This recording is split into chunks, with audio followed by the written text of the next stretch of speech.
What's going on, guys? It's E, or Esty, whatever you want to call me. I'm here bringing my first commentary on Crisis 2. I don't even know where this map is at. I think this is evac or statue. One or two, whatever. But yeah, I just wanted to get this out there because people keep telling me I need to put a commentary out. So this is it. This is here. I guess I'll give y'all my thoughts on this game. It's been out for a little while. It's decent. It's pretty good. I have a love-hate relationship with it. Some days I can just do beastly. I mean, I do beastly every day, but just sometimes I have to work a little harder than other days. And I guess maybe it's because I'm lazy. And I don't like working as hard to kill people.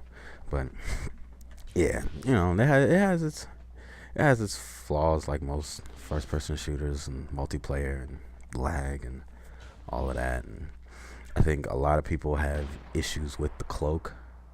I don't tend to have any issues with the cloak. I see people easily. I guess maybe I can't really tell what type of TV people are playing on either. You know, but my man Kizzy, I think he plays on 480, and he does all right. He's got what, a 2.05 KD in this game. It's pretty good. It's definitely above average. So I don't know. It's just some people just aren't used to it. They're still transitioning from the Call of Duty, or they still have that Call of Duty mindset, you know. And I guess when I came into the game, I had an idea what the game was about and what to expect, but you know, I just took the general idea of a first-person shooter, just being aware, and I kind of applied it to this, and I guess it works. Doesn't work for everybody, but it works for me. Yeah, a lot of people, I think the big thing is sometimes you may be catching somebody as they're transitioning in from regular to armor, and what you might have thought was going to take 3 or 4 bullets turns out to be 15 bullets, because you're catching the dude as he's transitioning into armor. And you know, there's so much going on, you can't even really tell. Sometimes you just gotta wing it, I guess, and just hope for the best. But yeah, I like the game. I love it a lot. I play it way too much. I try not to play by myself because people don't like to play the objective. You'll see in this gameplay, I don't really play the objective because, I mean, look at it. Look at the score. It's 85-0, and we still got 7 minutes left into the game.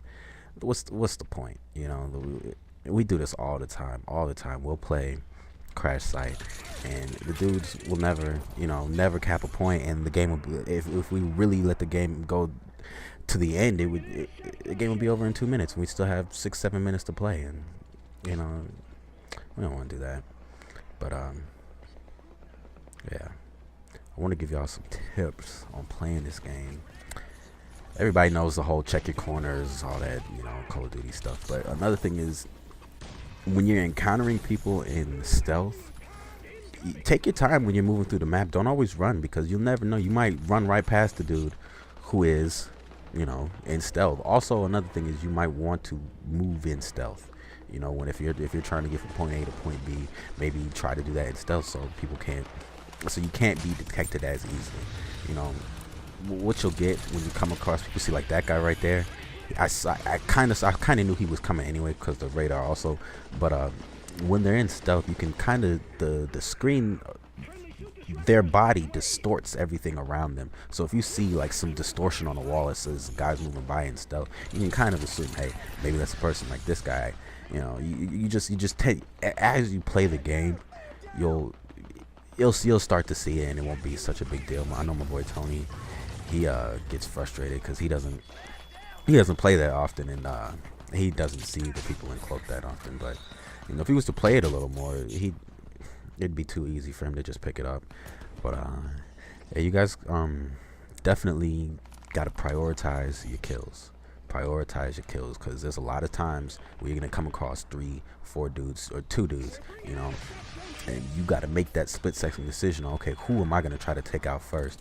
You know, because let's say you go for the guy on the left, and the guy on the right is a dude who hasn't seen you. You know, you might want to take him out first. He doesn't see you. You grab up the guy who is about to turn and look and catch on.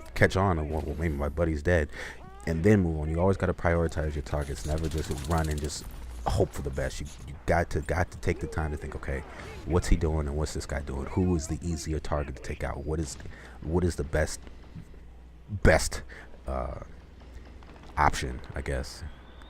I mean, that's just what I do. I always see, like, this guy here. I knew he was there. He knew I was there too. That's why he stopped and turned around. See, it's not, you can see people in cloak. I mean, a lot of times I tend to bump into people on purpose to kind of give them, hey, better watch your back. But usually it's too late because I'm in their ass and they're dead.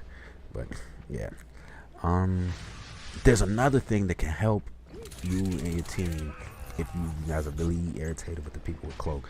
If you know you got a friend who likes to snipe, even if you don't like to snipe and you have some time to kind of sit back and look at what's going on, go into your visor mode. And if you played the single player, you should know how to tag. You should you press up in your visor mode, and then when you see a person on the screen, you can, I think it's square. Yeah, I think it's square, and that'll help you tag the person. And what'll happen is that it'll outline their body with red, and then they'll have a red triangle over them. So it doesn't matter whether they're going to stealth or not; they'll be seen at all times. This guy was just terrible. He just sucked. I'm stupid. But anyways, yeah, tagging. Oh man, it helps your team so much, especially if you got a team. If you're against a team that likes the cloak, I like the cloak because, you know, people. Not a lot of people are catching on. They're not catching on, and people still make the same mistakes even after they've been playing this game a day or two. I mean, I don't know. I guess not everybody catches on as quick, but yeah, sniping is a motherfucker in this. It's not that bad to where it's like one dude could ruin your game, but yeah, I think it's a little OP because it seems like to me I've had a couple matches where I have stood there and shot dude and blasted him, and he's looked down, killed me, and I watched the kill cam, and it's 2 bullets, boom boom, and I'm dropped. I'll be, you know, armored up and everything. So I don't know, but it is what it is. It's not that big of a deal because I handle mines. I guess it done, just like, you know, you're supposed to. But I think I play this game a little too much. I think I play games in general too much. I get so into them. My adrenaline starts rushing. I start shaking. You know, palms get sweaty. You know, the wife can't walk across the TV screen. The kids can't walk across the TV screen. Or, you know, the Armageddon's about to break loose. Sometimes I just get too deep into my games. But yeah, it is what it is. But let me give you some more tips. Situational awareness, dude. This is a military thing. The military will slap it at you. You gotta have it. Situational awareness, understanding of what's going on in the battlefield. You got to know. You gotta know the nooks and crannies. You gotta know where people are at. You gotta start understanding the human psyche and what people like to do. You know, 9 times out of 10 you're gonna come across, you know, your young teens and to your young adults, and most people they play casually. They play for fun. So they will tend to do the same shit. I tend to run the same routes. Let's go on top of the building and try to snipe, or let's go up here. And, you know, once you start figuring out how casual gamers work, because that's what you're gonna come across in here is casual gamers. You're not, every now and then you'll come across guys like me and my friends who play games all the damn time, but 9 times out of 10 you're gonna come across casual gamers, and they're gonna do the same shit. They're not gonna play smart. They're not gonna help their teammates. They're gonna do stupid shit, and it's too easy to pick up on. Like this Dingleberry here. This is the second time I've did this shit to him. Always get out of here. always somebody want to sit up somewhere, nowhere near the crash site, doing a snipe. It's too easy to get these kills. You know, people just do. They're not that smart sometimes. They're not that smart, and that's the downside. That's why a lot of people have problems with Call of Duty, because people don't think into the game. They just do. And there's a tiny bit of thinking in this, just a little bit.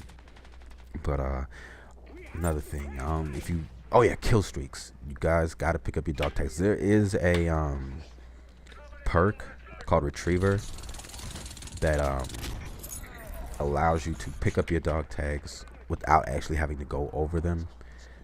And I kind of like it, this perk. I don't use it that often because I like my mobility enhanced. I like to run and climb quickly, get to where I need to go as fast as possible and without using as much energy as possible. But yeah, Retriever.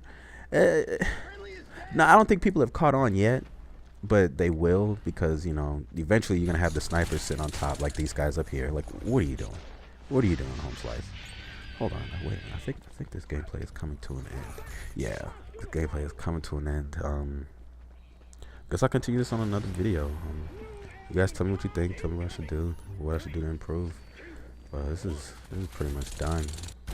Spank these guys. Yeah, that's your boy E. Enough gameplay. Holla at me. I think what 38-2? Beast mode. You already know what it is. Get at your boy.